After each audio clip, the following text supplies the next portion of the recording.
So this is my review of Rockyview General Hospital in Calgary, Alberta. I don't normally do reviews like this, but here we go. On July 22nd, it was a Tuesday of 2025, I experienced sudden, sharp, deep aching pain in my left shoulder. It radiated up towards my neck and into my left collarbone and my jaw. It was a 10 out of 10 pain. So my rule of thumb is if I'm still in severe amount of pain the next morning and I'm not dead, then I go to the ER. And a reason for that is because I'm a complicated patient, because I have EDS and a feeding tube, they overthink things in the ER and I don't end up getting the treatment and the care that I need. So I now wait 24 hours, and if I'm not dead 24 hours later, then I go to the ER. So I did that. Wednesday came, it was 15 out of 10 pain. It was severe pain in my shoulder. It felt it like up here. It went into my armpit. My jaw was really painful. My collarbone was extremely painful. So I decided to call 911. And I also asked my doctors if I should, and they said yes, call 911. And so I did. I waited outside, they came. At first they had me sitting up in the ambulance, and then they noticed that my shoulder was off, and we thought maybe it was dislocated. So they had me lay down in the stretcher and they gave me lappy gas. They were the most amazing people. Shout out to the paramedics in Calgary. You guys are heroes. Keep doing what you're doing. You're so empathetic. You're so kind-hearted. You gave me the lappy gas. It made me feel better. And you were the highlight of this whole nightmarish incident. So if you are a paramedic, you are so appreciated. And yeah, thank you so much for what you do. So anyway, we arrived in the hospital. During the ride there, my cardiac symptoms were all berserk, and yeah, as usual. So they were just picking up on it. I have postural hypotension, low blood pressure, low pulse, arrhythmias, PVCs, you name it, I probably have it. So anyway, they were focusing on that a lot. When I arrived at the hospital, they put on the EKG, or the thing that makes you look like an octopus. And I remember getting into the room, there's like 3 or 4 nurses that came in, and they were trying to get IVs in me, and they couldn't. They said the IV that the paramedic gave me didn't work anymore. And so they poked my arms. I got poked 3 times on this arm. It didn't happen. Then I got poked again on this arm. I don't know if my skin was just extra sensitive because I was in so much pain, but it hurt a lot, guys. Like, it wasn't pleasant. Like, more so than an IV should hurt. So anyway, they finally got an IV in, and one of the nurses says, "You need a port." Thanks, I know. So she was pleasant, she was nice. All of them were nice until one wasn't. And it was maybe 6 hours into this journey. We were waiting there for 6 hours. I started yelling because I was in so much pain, and I was delirious at this point because I had no painkillers. I don't know why the heck they didn't give me at least Toradol, something. They said that I needed to see the doctor first, but the doctor, I didn't see him until like 7 hours later. And yeah, it was 15 out of 10 pain. I kept trying to sleep, but I couldn't sleep. I couldn't get comfortable because my arm was out. And they were like, "You're going for an x-ray," and stuff like that. At one point, a nurse came in, and I can't remember what she said, but something triggered a complete meltdown in me. And I am not one to cuss at anyone else. I am not one to get into fights with other people or do anything like that. And I was in so much pain. I started crying, and then I just started, every other word was the F-bomb, because the pain was literally the worst pain I've ever felt in my life. I've had a ruptured ovarian cyst, and I've waited in line at Rite Aid to get my pain meds. Like, I've had endometriosis. I've had 4 surgeries, including a hysterectomy and a few other things for the endometriosis. I have a feeding tube. I had feeding tube surgery. This was like number 1 or 2 in severe pain. And I didn't understand why I wasn't being seen sooner. I was yelling and crying at that point. Every other word was the F word. And so the nurse just looks at me and just walks out of the room and doesn't come back. And I don't hear anything for another, like, I don't even know how long, maybe a half hour to an hour. And then she comes back in.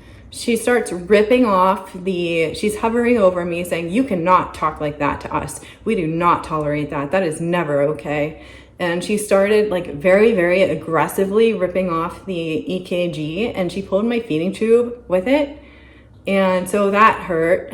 And then she was just like, "I know where you can go, follow me." She was like, "Come on, get out." And I got out of bed. I was crying. And I walked out, and then her walking me to the other room I do have on video because I didn't trust her at all at this point. I felt very threatened because she was hovering over me, yelling at me. And I haven't had any pain medicine. It's like, this is like 6.5, 7 hours in now. Maybe it was 6.5, I don't know. But yeah, I was just delusional. I was in so much pain. Which is why I called 911 to begin with. Clearly my vitals were off because they decided to put the EKG on, and the machine in the back kept going off like multiple times. It went off for the full like 6 hours. It just never turned off. It just kept beeping and beeping loudly and showing all this weird stuff. And anyway, so this girl took me to the other room, and before the x-ray, they gave me Toradol and fluids in my IV. And so they got the IV that was in my left side working. And they were taking my blood pressure in my left arm, where my shoulder was subluxed. But anyway, and they put the IV in that same arm. So I went to the x-ray. Everything there turned up clear. Nothing was on there that they saw is the thing. And so they put me out in the hallway. I was on Toradol and fluids. And then the doctor was actually pretty nice. He came out and he said, "I want you to go for an ultrasound tomorrow at Mayfair Diagnostics and then just report back." So I did all that yesterday. That was on Friday. I went for my ultrasound. And then instead of reporting back to Rockyview, I'm just reporting back to my primary care, and I reported back to pain management today because my pain management doctor used to be an anesthesiologist. And those of you, I know the take on naturopathic medicine for some of you are like, "I like science." Well, it is science. It's just going about it in a more healthier way. So anyway, he used to be an anesthesiologist, if it makes you guys feel any better. So I trust him with my life. Went in to see him today. Let's back up a little bit. This morning and all through this week, I've been passing out. This morning I passed out because of low blood pressure and low pulse. And so I passed out this morning after taking a shower, and I just feel extremely weak in my arms and legs. And I dragged myself to pain management today, and as soon as I saw him, he was like, "Your shoulder is subluxed." He said my shoulder joint was subluxed. So he put it back in, and if you guys want proof, there is, I don't know if you could see, I have bruises all up here. I have a bruise right here. There's bruises all around the shoulder joint area. I have K-tape now to keep it in place. I do have an arm splint that I used last time, so I can use that if it's bothering me. If you've seen my previous vlogs, you know that I have already subluxed my shoulder joint in the past, along with my biceps tendon. And then I was going to physiotherapy for like 3 months, and I still continue to do the isometric exercises and stuff like that. But this was like way worse than that first time. I don't know what it was, but this was horrific. But anyway, the Toradol seemed to help quite a bit. I guess it helped get the inflammation down. And I woke up with an ear infection, and Passed out. My shoulder was all out of place still, so I finally went to pain management today. He got it back in, he put the K-tape on, and then I went to another doctor to get medicine for my ear because it's all inflamed in the ear canal. I don't know why. He said there's no infection, but it was inflamed and it's bleeding. So that's going on. And yeah, I'm just at home resting, and the ER said there's nothing wrong with me. And I don't understand how I was in that much amount of pain and nobody did anything. Like,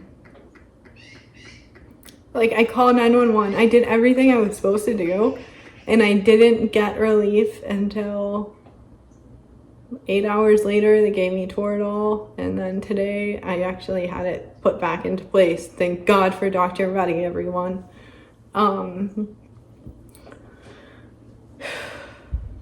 The ER doesn't believe in subluxations, and they won't do anything for you. So if you have EDS and you have a subluxation, my recommendation is to go to someone who believes in subluxations. I know my chiropractor does. I've interviewed him on the channel, Dr. Reddy. I'll put his information in the link below. He'll put it back in for you. And if you have K-tape, he'll put the K-tape on the correct way so that everything is all into place. And the people that I've interviewed on my channel all believe in subluxations and EDS. That's why I interviewed them. They are resources for you guys to reach out. But I'm just at home. I have a vlog that's going to post on Tuesday, and then the next week I'm gonna take a week off because I'm not great, guys. I'm not gonna lie. I know I'm like smiling and happy in a lot of my videos, and that's what I try to be. I try to be that 100% of the time, and I'm not. And here's proof of that now. The pain right now is a 7 out of 10, but it's just the fact that I felt like I had major trauma this week, and so my body is just like trying to cope with it. My postural hypotension is all over the place. It's really hard to stand, which is why I'm leaning on this counter. And I'm trying to get enough water and fluids and everything like that. Yeah. So I guess that's my review of Rockyview. That girl that hovered over me will forever stay into my brain, and I will never go back to Rockyview. I don't care if I'm dying. I don't care if I have a heart attack. I will not go back to Rockyview because of her. I don't want to be in 15 out of pain to the point where I'm delusional and yelling at someone and saying the F-bomb every 2 seconds and have her care more about me saying the F-bomb than the amount of pain and the state that I was in. That's gaslighting. That's not okay. You should not be working in the medical field if that is what you're concerned about. Anyway, as you can tell, I'm pretty livid. I'm just gonna go grab an ice pack in the freezer and go lay down. I hope that you guys have a ton of adventures planned, and I hope that you always remember that you are indeed incurably awesome. I'll see you next Tuesday.